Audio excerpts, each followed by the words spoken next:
Hello, BookTube. Well, shiver me timbers, we have a second mail haul. Since COVID, that doesn't happen all that often, but I have a second mail haul, and it has a similar feature to the first one, which is that one of the books is already open. Not only already open, but already read. Consumed in one great gulp, it is a recommend, so I thought I would show that to you first. This is by Rory Clements, and it's called A Prince and a Spy. It is a thriller, a World War II era thriller that is largely based on historical fact. The historical fact that the British royal family was, of course, German. Until right around the time of World War II, German was spoken at the homes of the British royal family. They had tons and tons of first, second, and third cousins in the German nobility, and World War I put a huge strain on that, a huge enough strain so that they rebranded themselves as the House of Windsor instead of the House of, Queen Victoria's actual family name is a mouthful. And that's what it was. That's what the family name was until it was rebranded as the House of Windsor. And this book is premised on that. The two main characters are Prince George, brother of the King of England, and a German prince who is his friend and his cousin. And their friendship is, of course, tested by the opening of the war, especially by the fact that the German prince is not just a German prince, but also a close personal friend of Hitler. And I read the dust jacket of this thing. I didn't know it was coming. I had no idea. And I read I opened it because I thought it was something else. I didn't think it was a book. I wouldn't betray you in such a way. I opened it and immediately started reading, and it was completely hooked.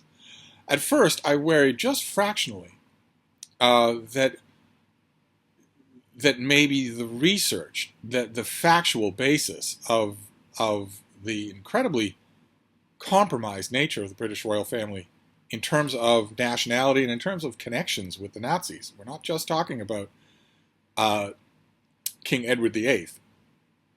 And Wallace Warfield Simpson. We're not just talking about them. We're talking about all sorts of things, all sorts of connections that go back a long way, and that some researchers would say continue to the present day in England and in South America and wherever.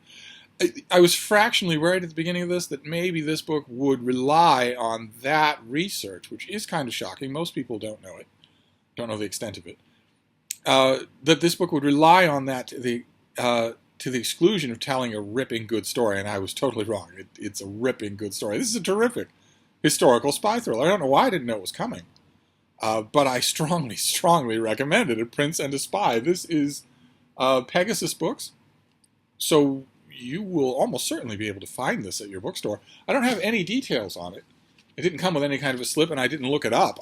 I dipped into it thinking, well, I'm so conditioned by Amazon and Barnes & Noble Nook system that I get a book like this and I think, well, I'll read a sample. It's not a sample, it's the whole book. But I dipped into it and just couldn't stop. Loved it, absolutely loved it.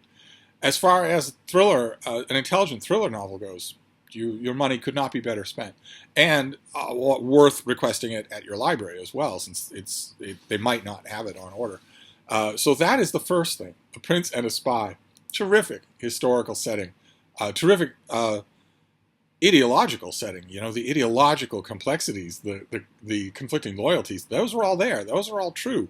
And this author, Rory Clements, who is not known to me, he has a very wise face. But I don't think he's known to me. And boy, oh boy, does he do an intelligent job with this. So that's the first thing in our mail haul part 2 here is a book that I already opened, A Prince and a Spy. Didn't know that I was going to get a book, but I was happy to.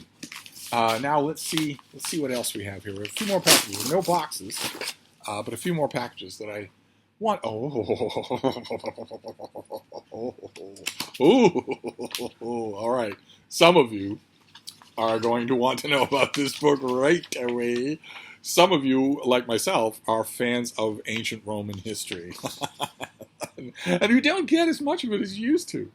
I swear, in the 1960s and 70s, there were a lot more books than I think. Maybe that's just not true. Maybe I haven't actually done the actuarial numbers.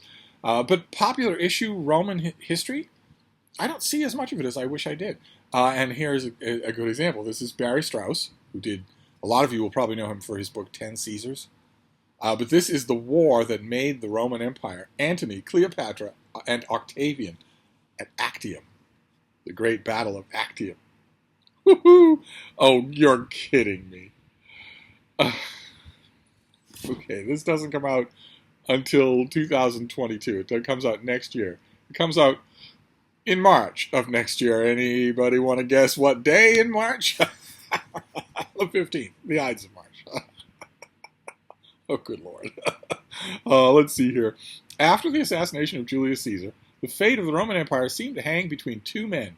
On one side was the battle-proven Mark Antony, Julius Caesar's former lieutenant and the presumed next leader of the empire, working together with Cleopatra, the Queen of Egypt, romantic partner of both Caesar and Mark Antony, and mother of 4 children between these two men, and thus potential future kings and queens.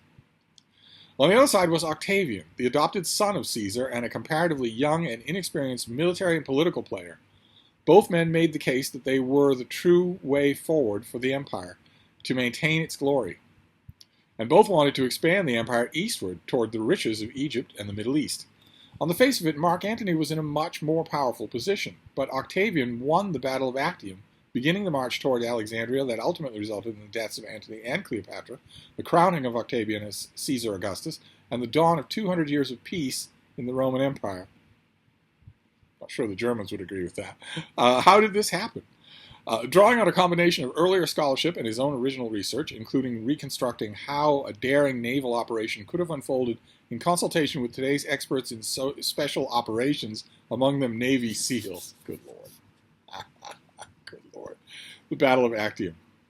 I'm not telling you anything you don't know, but maybe the writer of this pub sheet, or maybe the author. The Battle of Actium took place 2,000 years ago. Hope springs eternal. The author presents a fascinating narrative of jealousy, violence, love, deception, and desperation. Fantastic. New book on Actium. And all the players therein, and the beginning and the end. You know, a study on the Battle of Actium would not be a whole book. So this will be everything before and everything after. Fantastic. So this comes out in 2022. I won't be reading it, so in this year. But you have some Roman history to look forward to next year. Maybe the first of many. Let's see. Let's see what else we've got here. Quite a few packages. No boxes, but quite a few packages. What have we got here? What's next? Oh, very nice. Very nice. All right. This next one is from St. Martin's Press.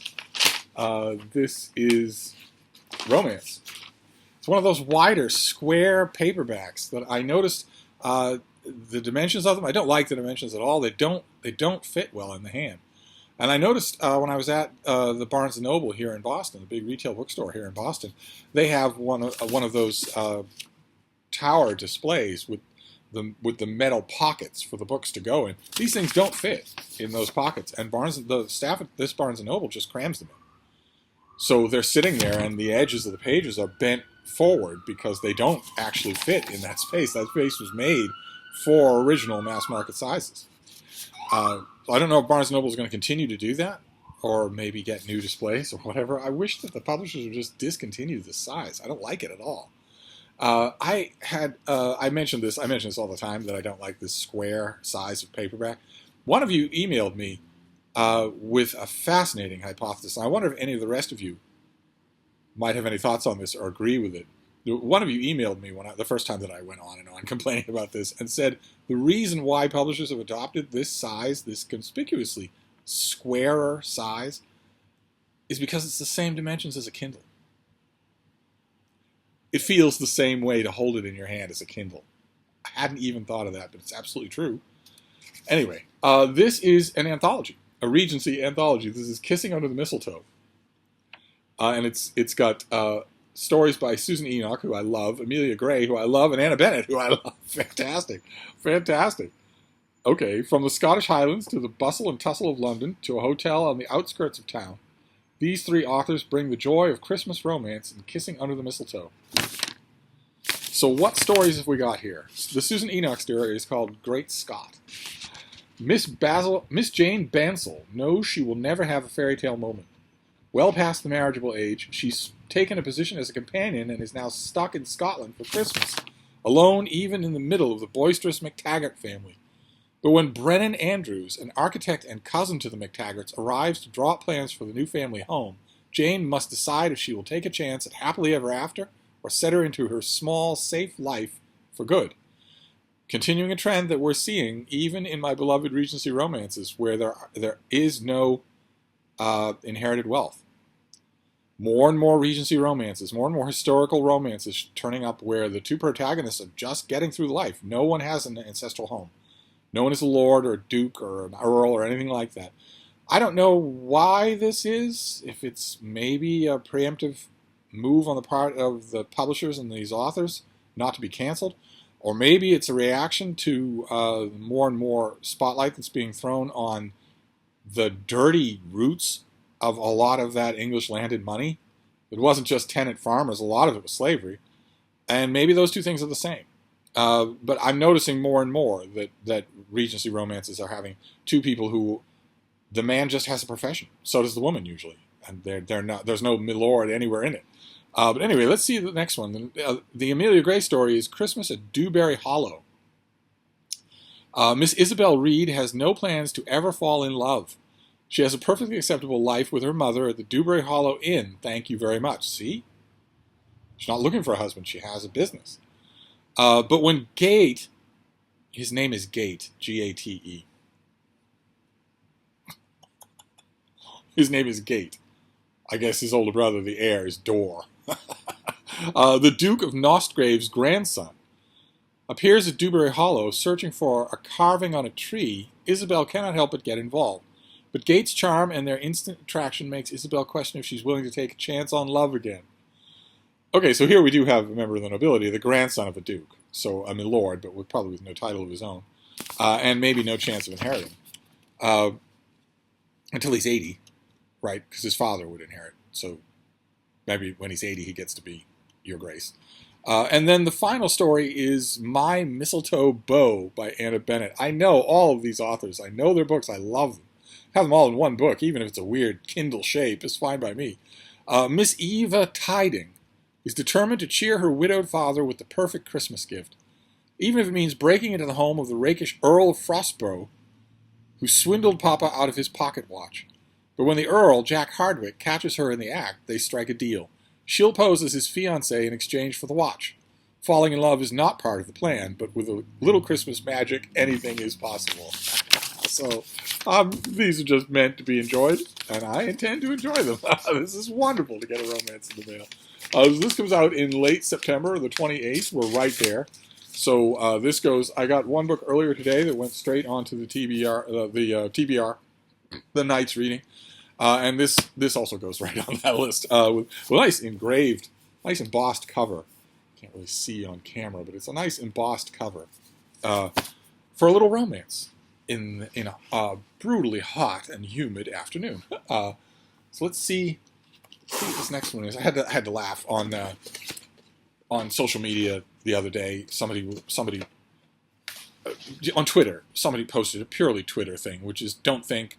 Don't pay any attention. Don't assume any accountability. They posted a line on Twitter about how, I hate to break it to you folks, but it's sweatshirt weather in New England. I left a response saying, the forecast for the next 15/50 days is daytime highs in the high 70s to mid 80s. Hot, in other words. Hot. Not cool.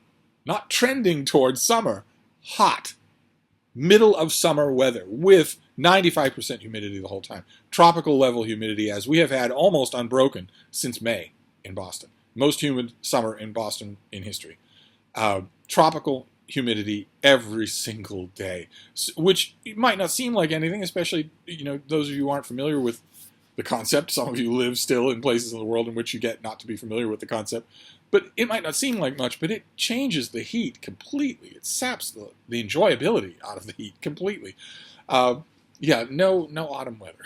Okay, no autumn weather. If this year is anything like last year and the year before that and the year before that, we won't actually have an autumn. The trees will change color, but the temperatures will stay in the high 70s to mid 80s until a Tuesday in late October, and then on the Wednesday, it'll be 50 degrees cooler, and that'll be winter. It'll immediately be winter, and then that'll be that. There won't be any intermediary, except that the trees will change color.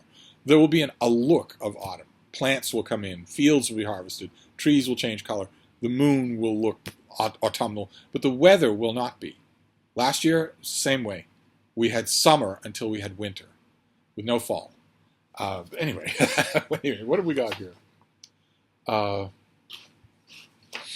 Okay, what is this? Oh, okay, this is a paperback release of a hardcover from, good Lord, look at all this paperwork. I don't need all this paperwork. Who would need all this paperwork for something out in paperback? Good Lord, look at all this stuff. Let's see here. So this comes out in mid-October. This is the paperback release of A Brotherhood Betrayed, The Man Behind the Rise and Fall of Murder, Inc. by Michael Cannell, with a cover photo that you know means it's a cool book, right? Giving yourself lung cancer, giving everyone around you lung cancer, especially the children around you, giving everyone lung cancer. That's pretty cool. It doesn't get any cooler than that. As an added side effect, you read. So what's not to love?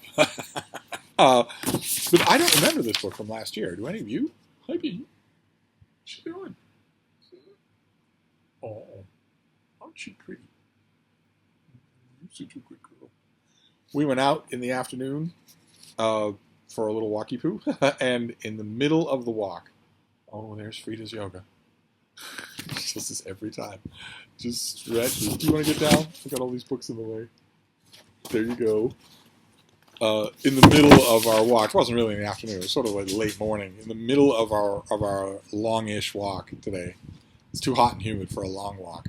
But in the middle of our longish walk, and I mean the middle, we were far away from anything. It started to rain. It started to rain. An unexpected rain shower. It didn't rain hard, and it didn't happen for long, but we were well and truly caught in it. We had no shelter at all. And the look on her face, it was pure thunder. She hates the rain. And for me to have her out in the rain. Anyway, what do we got here? Let's see here. Though it made front page headlines in the early 40s, the tale of Abe Kid Twist Relis is not well known today, as the careers of his mob contemporaries, Dutch Schultz, Lucky Luciano, and Lepke Buchhalter, I don't know the third name at all, but Relis rose with these marquee crooks from violent street crimes to the foundation of a coast-to-coast criminal empire known as the Syndicate. And he knew where the bodies were buried, having put many of them in the ground himself. And this is his story, which is now out in trade paperback. So this is, those of you who are true crime fanatics, if you missed this last year, then you only have a couple of weeks to wait for it to come out in paperback. What's the matter, baby? Do you want to come up here again? Come here. Come on. Oh, Frida. Come on. Come on, baby. You could do it. You could do it. Come on. Come on. You could do it. You know, if it's such a big deal for you to get back up here, you shouldn't get down. Doggy drama for you. Let's move on here. Here, let's get all of our stuff out of the way. We're almost done. Second mail haul of the day.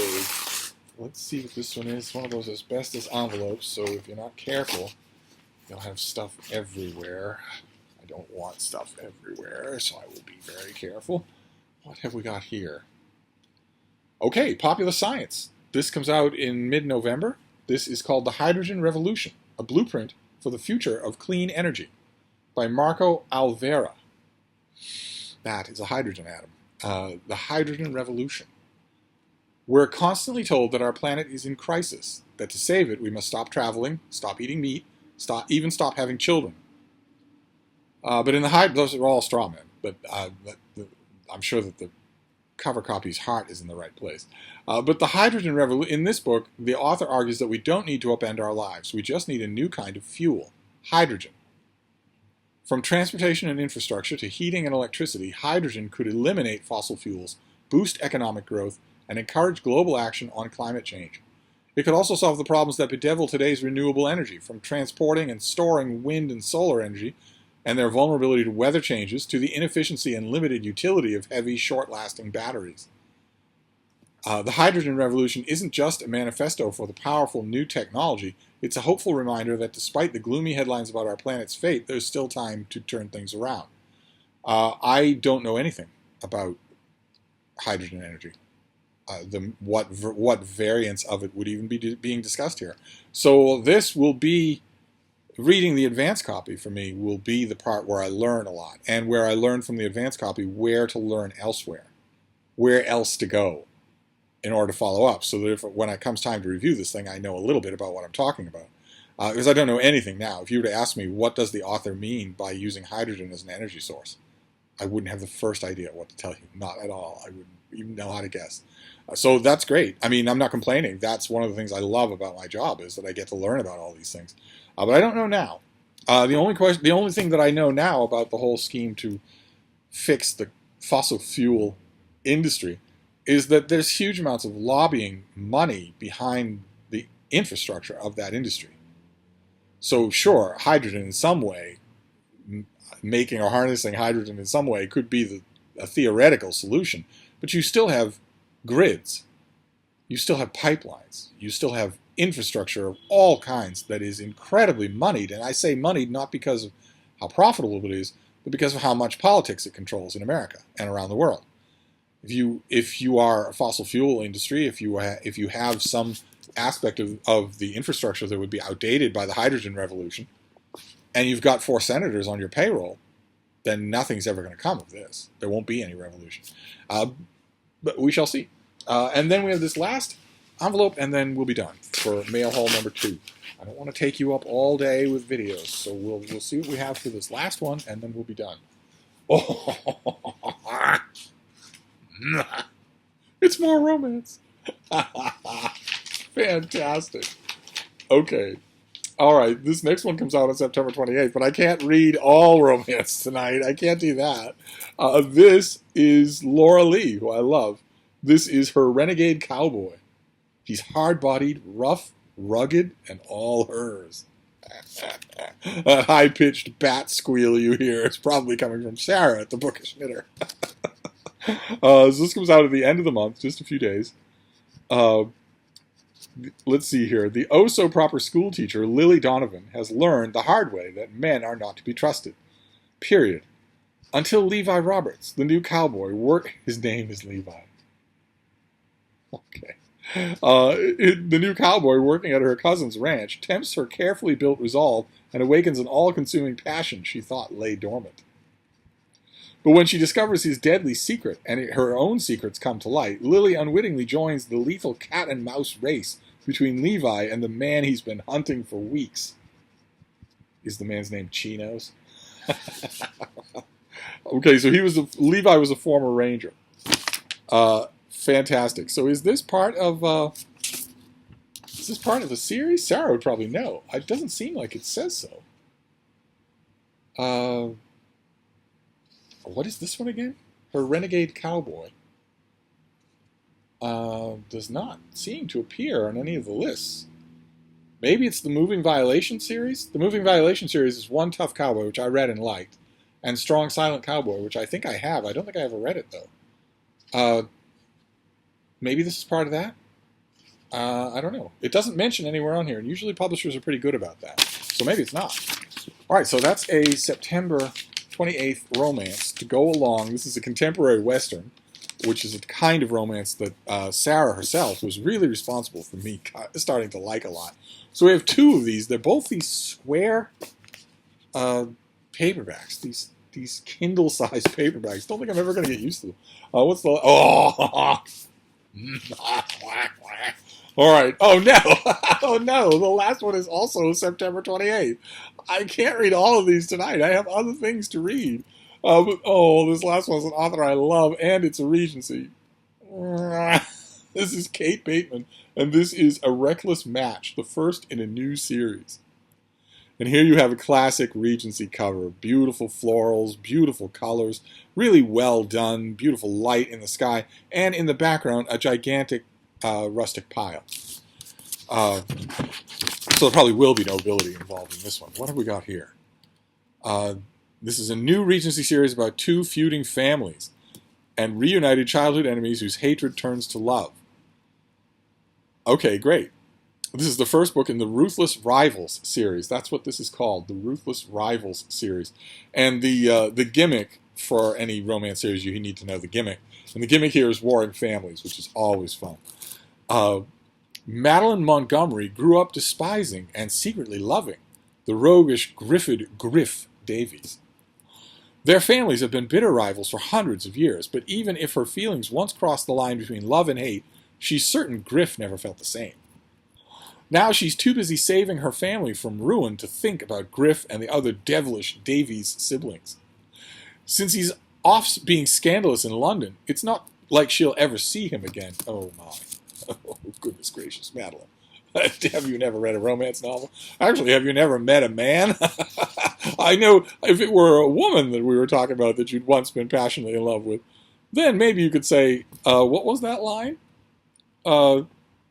She's certain that she never felt the same. With men, there's a kind of barometer. It's visible. So, anyway, let's see what we have here. She's certain she's never going to see him again, but obviously she is. She has to look no further than the cover of this book. As the new Earl of Powys, Griff Davies, are these Welsh? These Davies must be Welsh. Planned on spending his post-war life, that must be the Napoleonic Wars, enjoying the pleasures of London. But when an illegal duel forces him to retreat to his family's Welsh castle, I was right, Welsh, he realizes the only exciting thing in the dull countryside will be seeing fiery Maddie Montgomery. Thoughts of his nemesis sustained Griff throughout the war, but the girl he loved to tease has grown into a gorgeous, headstrong woman who loathes him just as much as she ever did. Will secret tunnels, dangerous smugglers, and meddling from their feuding families be enough to make Maddie and Griff realize that their animosity is really attraction, and maybe even love? I'm guessing it will be. I'm guessing it will be enough. Well, now I have a bit of a dilemma. Here I am getting all pompous and windy about how my mail hauls are often formed by TBRs. And now my mail hauls put me to the test, because I've got 3 romances that all come out on the 28th. And this is, I don't even remember, it's something like the 23rd, something like that. So it's hardly any time at all. In fact, well, today is Wednesday, and if September the 28th is the release date will be a Tuesday, so that's next Tuesday.